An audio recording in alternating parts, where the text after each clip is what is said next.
Welcome to my channel commerce classes by Ritu Singh. हम chapter first कर रहे हैं पार्ट वी का अकाउंटेंसी का +2 क्लास का फाइनेंशियल स्टेटमेंट ऑफ कंपनीज। उसमें हमने पार्ट 1 में डिस्कस किया था कि फाइनेंशियल स्टेटमेंट होती क्या है। पार्ट 2 में हमने डिस्कस किया कि जो फॉर्मेट दे रखा है हमें शेड्यूल 3 के अंडर बैलेंस शीट का, वो कैसे प्रिपेयर करते हैं।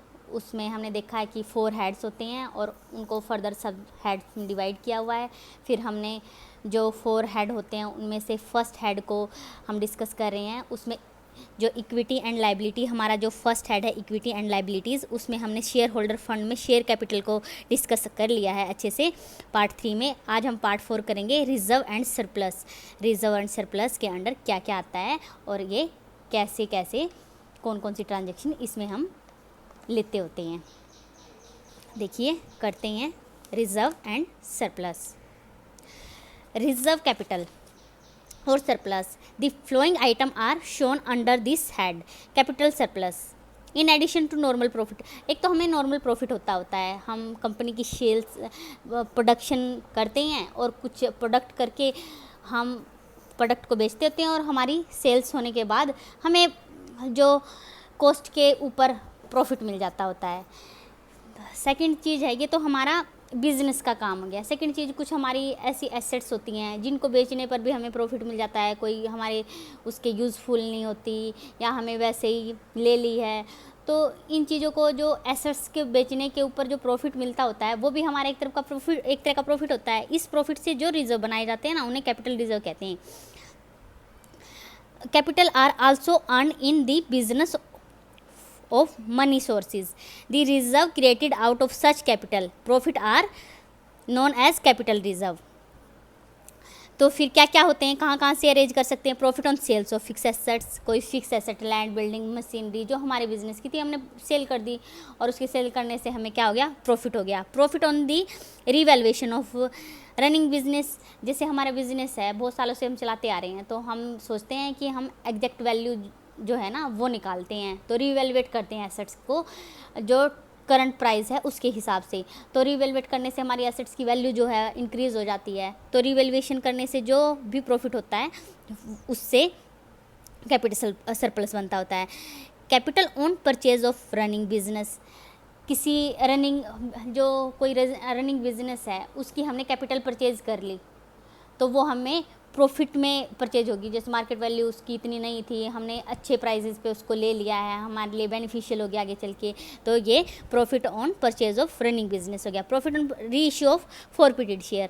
अब हमने डिस्कस किया ना फॉरफिटेड शेयर कौन से होते हैं, जो जैसे फाइनल कॉल मंगवा ली, फाइनल कॉल तक तो पे किए हुए हैं किसी शेयर होल्डर ने, लेकिन वो कॉल के पैसे नहीं दे पाया, तो जो पहले जो उसने कॉल तक की जितनी भी मनी हमको दे दी है, जैसे फर्स्ट कॉल तक की दे दी, सेकंड कॉल तक की दे दी, कुछ भी लगा लीजिए, जैसे सेकंड कॉल तक की ले ली लेकिन फाइनल कॉल की वो नहीं दे पाया, तो जो उसके जो सब्सक्राइब कैपिटल तक और जो सेकंड कॉल तक जितने भी उसने शेयर्स की वैल्यू हमें पे कर दी है, जैसे 15 रुपीज़ हैं पर शेयर के हिसाब से उसने पे कर दिए, तो वो 15 जैसे 100 रुपीज़ का एक शेयर हो गया तो 1500 रुपये हमारे फॉरफिटेड हो जाते हैं, हम जब्त कर लेते हैं, तो वो एक तरह का हमारा प्रॉफिट ही हुआ।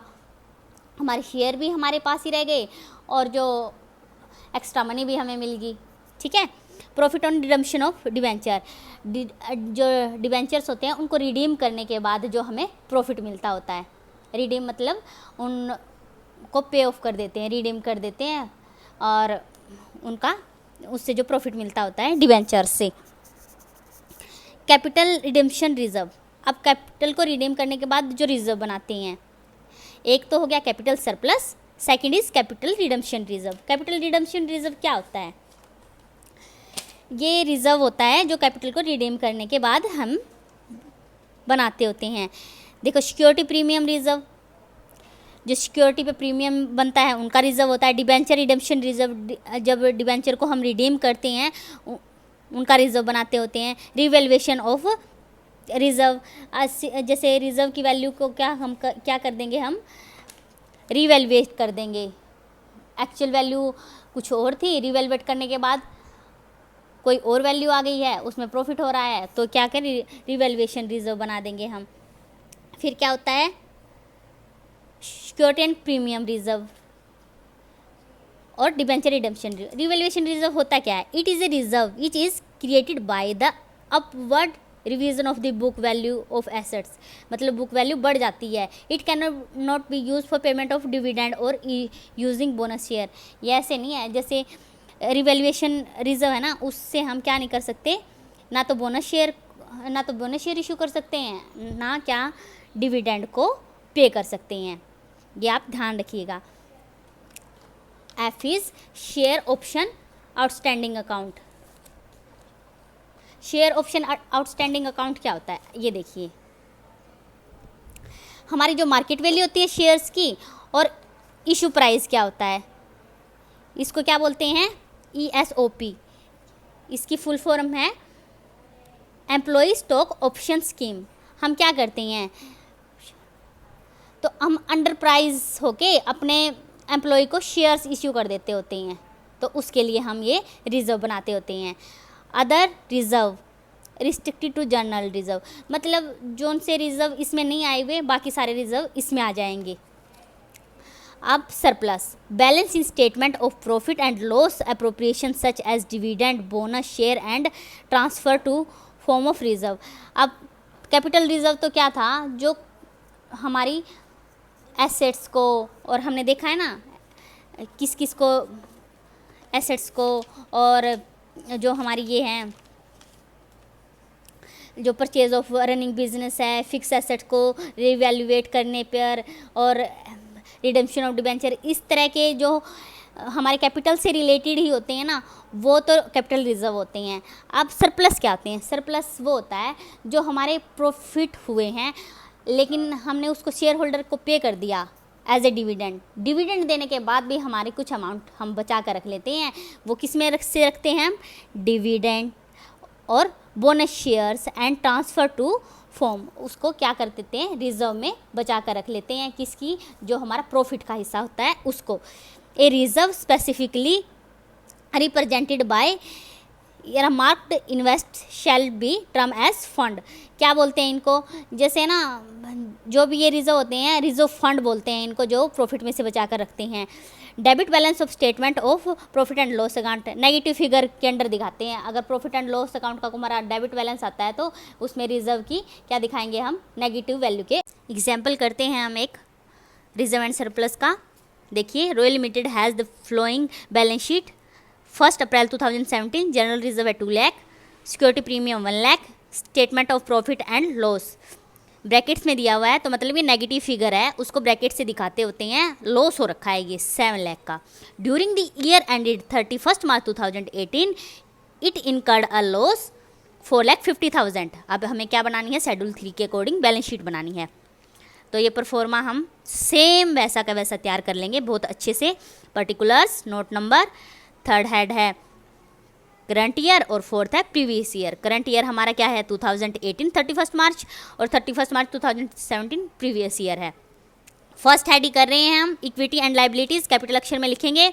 उसमें शेयर होल्डर फंड हमने पहले वाली वीडियो में डिस्कस कर लिया है। आज हम करें रिजर्व एंड सरप्लस, तो उसका ही सम है, तो नोट नंबर में 1 डाल देंगे। और नोट नंबर 1 कैसे डिस्कस करेंगे ये देखते हैं। ये फिगर कैसे आई, चलिए निकालते हैं। सिक्योरिटी प्रीमियम है 1 लाख का, जर्नल रिजर्व है आपके 2 लाख की, दे रखे हैं आपकी इक्वेशन में। ये देखिए 2 लाख और 1 लाख। अब क्या करेंगे हम?